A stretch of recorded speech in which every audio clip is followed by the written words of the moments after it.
So guys, before I even start, obviously I have to mention some of the additional cards that I don't quite play, but they're extraordinarily powerful. I just don't quite agree with them at the current moment. I feel like Silent Sea Nettle is a very, very powerful card that can help you in your resource game because it says stuff like you can banish this card from your grave and target 3 water monsters, reload them into the deck. I feel like that's extremely powerful in the grind game. But that remains to be seen if you even need something like that. And I feel like in formats where stuff like Splight and Teralement, cards like this are too slow.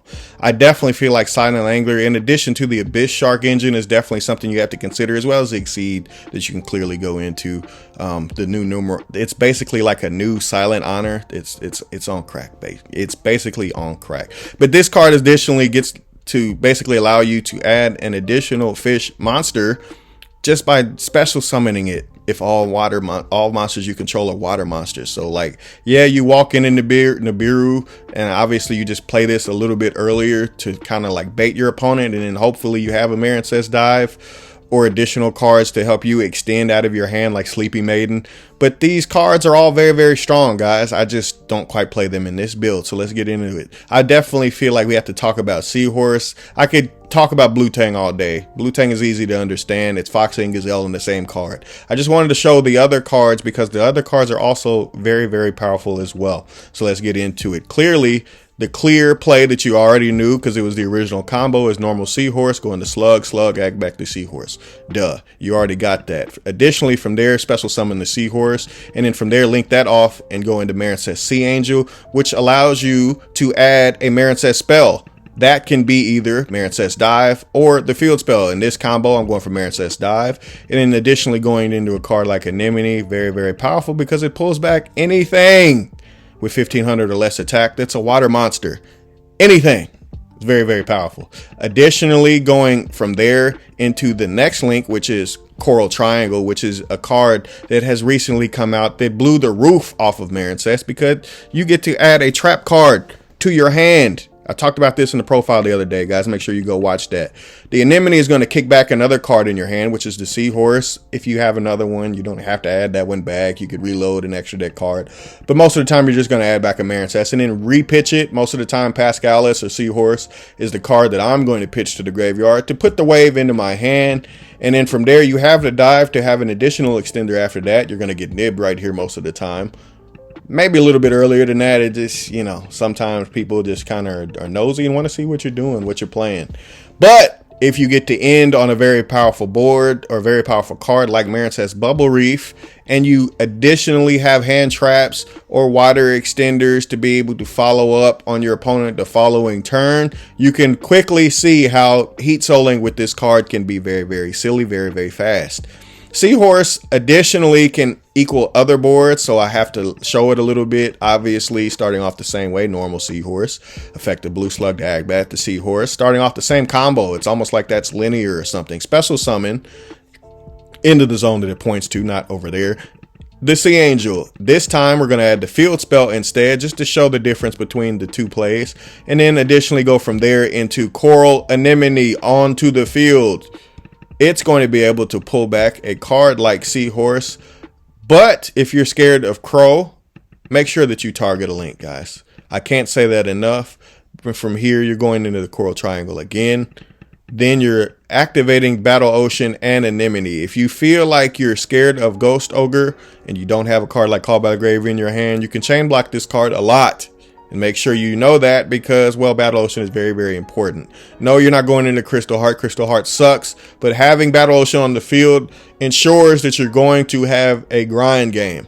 That's why it is very, very important. Continuing on, additionally pitching to add the trap card. And even if I don't have like the best plays or I don't have an additional extender, I still go for Coral Triangle a majority of the time unless I have a setup where I can have a Marbled Rock that would be more powerful in this situation. Maybe I already opened Marincess Wave. I would go into Marbled Rock right here. If I didn't, I kind of always want Marincess Wave in my hand because if I just have hand traps, I win games with Coral Triangle on the field all the time. It's just something to consider when you're playing this deck. Try to go into this card as much as possible because this crazy ass card is a soul charge if they fight through your board. And they're not going to fight through your board very often, but in case they do, they die anyway. kind of like Drytron. Blue Tang is obviously the superstar of the deck. She's Foxy and Gazelle. You guys have already kind of known that for a while, so we're just going to get into it. Again, in this deck, you would normal summon the Blue Tang and then dump the Seahorse. In this combo, I'm dumping the Seahorse. You can dump Sleepy Maiden. It's not going to be able to be special and make a Sea Angel because it has to be level 4 or lower. But in this one, I'm dumping the Seahorse because most of the time you want to dump the Seahorse. From there, you're going into the Blue Slug. It's almost like something's linear again. But this time, and I'm going to whiff on the Blue Tang intentionally. Obviously, if you hit a Marincess, that's good for you and bad for them. If you don't hit, you can still go from here. From here, you're adding back the Seahorse and chain blocking with the Tang. I mean, I don't... If they're going to Veiler you, imperm you, they're going to Veiler you, imperm you. But like if you're scared of Gamma or something, you can chain block right there. And hopefully they're dumb enough to Gamma a Tang in the graveyard. I hope not, but you know, people do stupid things like that all the time. Going to Sea Angel to add, this time Battle Ocean. Battle Ocean or Dive is always what you're going for. And like 95% of the time I go for Battle Ocean. Unless I know for a fact I'm in game 2 and game 3. This is theory real quick, guys. If I'm going into game 2 and game 3 and I know they lose hard to hand traps, I go into Bubble Reef. And that's the only real time that I do. Or if I'm playing Mech Knights, I don't try to create a whole lot of columns. I just go into Bubble Reef and don't leave anything on the field and just hand trap them. So that's how you have to play. Obviously, there's a lot of theory that I could talk about. Most of the time, you're going into Anemone in most of these scenarios. But just sometimes people don't quite understand the Splash Mage play, so I wanted to show it. Splash Mage is what I'm going into here. Anemone can be what you go into here. The Splash Mage definitely locks you out of being able to extend into the Coral Triangle, simply because Coral Triangle takes Marincess monsters and you can't use the Splash Mage. For this specific combo, I'm going to use the Splash Mage. I just wanted to kind of show that's how you would go in the Coral Triangle if you have a water extender in your hand. If you don't, and you're kind of lacking and you don't really have anything else to go off of, then the Splash Mage is going to help you to get into the big links anyway, because Splash Mage pull back Blue Tang, link those two away into Anemone. Anemone bring back the Splash Mage, obviously after you trying to use the field spell just to have the biggest Nibiru possible, I guess, is the technical play right there. Then from there, you're linking those two into Aqua Argonaut, which is an extremely powerful card that you get to equip cards from the graveyard, the Marincess cards, by Battle Ocean, and then the Anemone is going to put the Seahorse back into your hand. And because of that Splash Mage, no, you don't have the trap card, but you still have a negate. So sometimes you can't quite get into Coral Triangle. I try to get there every single game, but just in case I can't, this is still a problem to deal with. And if they don't have Drop or Dark Ruler, they're pretty much screwed. And the trap card in the hand is literally going to let you play through either one of those as well anyway. In this one, guys, I wanted to show off Blue Tang, and just like a bunch of like cards, and just how you naturally kind of play the deck. In this specific combo, I just wanted to show the Spring Girl and the Tang, because sometimes there will be scenarios where you might want to chain block 2 times, and Tang and Spring Girl are the 2 cards in your deck that do that the best. I think they're pretty much the only cards. But if you do additionally have a combo like this, normal summoning Blue Tang, dumping the Spring Girl, going into the Blue Slug, adding back the Spring Girl, banishing the Blue Tang that you had to start with, and then special summoning out the Spring Girl, and then from there you get to go into the Sea Angel and chain block with the Spring Girl. From there you can just go ape shit on your opponent, and then you just hope you hit a Marincess card, have a Marincess card somewhere in here. But if you don't, even the baseline is pretty strong, because you can add one of these back, go into something, have an extender, go into something else. You know, like, it's just easy to climb. And these are the targets that you're going into, guys. Marbled Rock, Coral Triangle, Bubble Reef, and then obviously Aqua Argonaut. Additionally, guys, this is just messing around with stuff like that. I feel like the Shark Toad plays that people always ask about, like, most of the time, in my opinion, it's just either you're opening like Pascalis and Tang in your hand and you have a crazy amount of water extenders, so you can just completely turn off Nibiru before you even get going. That's a way around it. That's a workaround. This also is, if you don't have Pascalis in your hand, you can dump it and then hopefully get it back off of dive, because Sea Angel search dive, and chain block it with the Tang to protect yourself. And then from there, you can activate dive, special summon out the Pascalis. Pascalis can special summon any level 4 that would be in your hand. And no, this isn't before 5 summons, but you basically, if you have any extension, and even if you play a card like Reborn, you play a card like Marincess Dive and additional cards, you could play a World Legacy Succession as well. There's different ideas to mess around with, but being able to try to get to Shark Toad as fast as possible, this would like put pressure on your opponent. Let's say the Spring Girl is going to be an additional water monster in case you get nibbed here. So essentially, if you have this is like basically like the Fafnir and Drytron dumping Gamma play, where you essentially have a Spring Girl and you're just going to be in a good position. And from there, you just hope for the best. And if you can continue after that, then you're good to go and you have a Toad out on the field. And all hell breaks loose for your opponent, because, well, if you have a wave protecting stuff like that, and then additionally having a card like Bubble Reef, if you have the field spell, if you happen to open the field spell, having the gates out in front of that, where Aqua Argonaut protects them from being attacked, and you're protecting the Toad, and have a wave, that gets silly, guys. Trust me, it gets silly. Pascalis and Blue Tang is the dream combo that you want to bait them out and hope that they like impermavailer that, because if they do, they're screwed. And when you go first in game 2s and 3s, crossouts and talents are just MVP.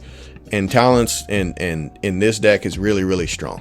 As far as this combo though, guys, I normal summon Pascalis, special Blue Tang dump Seahorse, Slug add back to Seahorse, and then from there, you're just doing the same linear combos that you're kind of used to. Chain blocking whenever possible, because it's important to protect the cards as much as possible, get into the Coral Triangle as fast as possible, and then extend as far as you can after getting the trap card into a card like Aqua Argonaut, because it's just silly. Guys, when you get Dark Ruler, just to go over Aqua Argonaut again, when you get Dark Ruler, if you have the trap card in your hand, you can be Dark Rulered, and then when you activate the trap card later on in the turn, it suddenly has its effect turned back on. That's why this deck is doing what it's doing. That's why it can shock a YCS like it did. That's why, if you're ever wondering. Spring Girl is probably one of the worst names to open. I think Sleepy Maiden is definitely the worst, but this is one of the worst ones to open. But you can still get somewhere, and it's very key to get somewhere in all hands. So you have to know all of the combos and at least know that, hey, I got a minimalist approach. I can at least get here. This is one of those combos where Spring Girl by herself can still get you somewhere, and this is that specific scenario.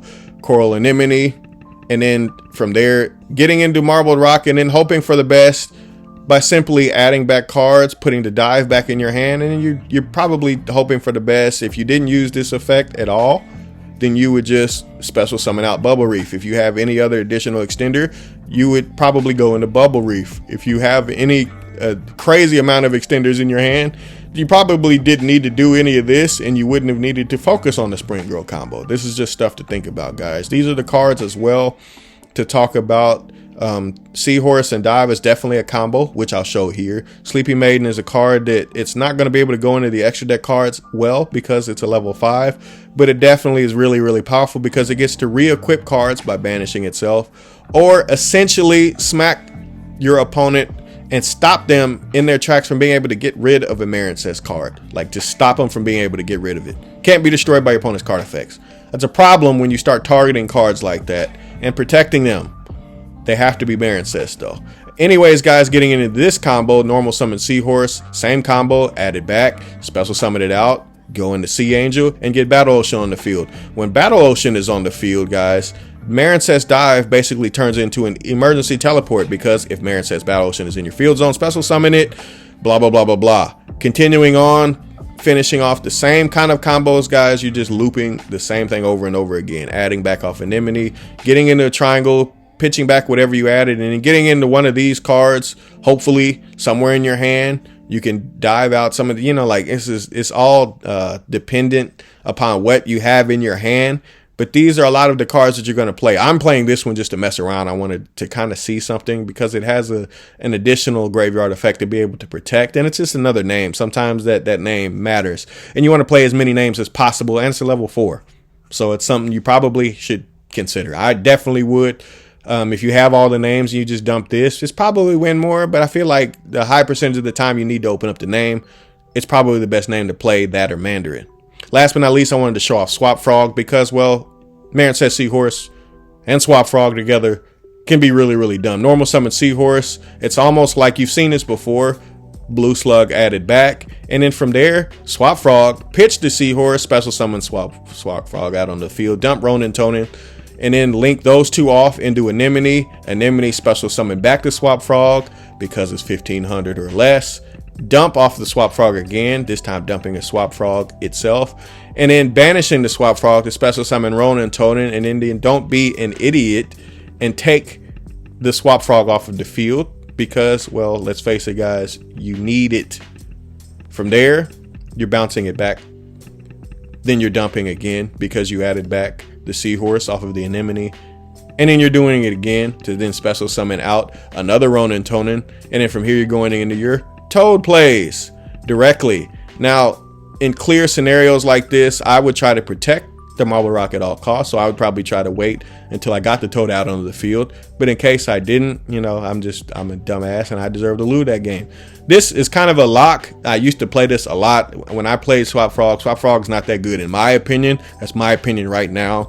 Just because it can't stand up to some power decks that are about to be out. I don't feel like in the long run that's a good idea for Marincess. I'd rather hopefully catch them with a ton of hand traps. But in this scenario, Marbled Rock, being able to pitch a Marincess monster from your hand can protect the Totally Awesome. And if they just can't deal with anything, maybe you have a wave in your hand, having a Dupe Frog where they can't attack over this. If you had Aqua Argonaut, that's actually a lock. But being able to protect this in general, it's just stupid anyway. An additional water extender would basically mean Aqua Argonaut and Dupe Frog on the field, which is a lock, again, that they're not getting out of with a Toad on the field. And if you have a wave too, well, then all hell breaks loose. Guys, I hope this has helped enlighten you in some kind of way how to play Marincess, how to theorize a little bit on what plays you should go into. There's a whole lot more I could talk about. I could talk all day about it, but it's basically get all those names into circulation and have fun and happy dueling. Appreciate you guys for tuning in. Hope you guys enjoy this deck, and happy dueling to you. Pegasus out. Arrivederci.